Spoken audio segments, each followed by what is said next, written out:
একদম সহজ চটজলদি একটা স্ন্যাক্সের রেসিপি শেয়ার করছি, যেটা তোমরা 3 মাস অবধি স্টোর করে রাখতে পারবে। আর যেন কিছু লাগছে না, লাগছে আমাদের বেশ খানিকটা চিনেবাদাম।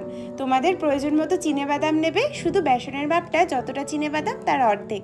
এর মধ্যে একটু ধনে গুঁড়ো, জিরে গুঁড়ো, সামান্য হিং, হলুদ, লঙ্কা গুঁড়ো আর লবণ, আর পরিমাণ মতো জল, 4 চামচ মতো চালের গুঁড়ো দিয়েছি। তোমাদের আন্দাজ মতো চালের গুঁড়ো দিয়ে একটা ব্যাটার বানিয়ে নেবে। আর একটা মশলা বানাচ্ছি, তার জন্য চাট মশলা, একটু লঙ্কার গুঁড়ো আর হলুদ দিয়ে ভালো মতো মিশিয়ে রাখলাম। এইবার বেসনের ব্যাটারের মধ্যে বাদামগুলো মিশিয়ে একটা কোট করে নেব। বেসনটা কিন্তু বেশ ঘন মতোই করবে।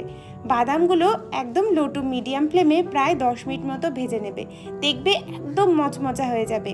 আর এই বাদামগুলো বাদামের পকোড়াগুলো খেতে ভীষণ টেস্টি লাগে, একবার বানিয়ে দেখো।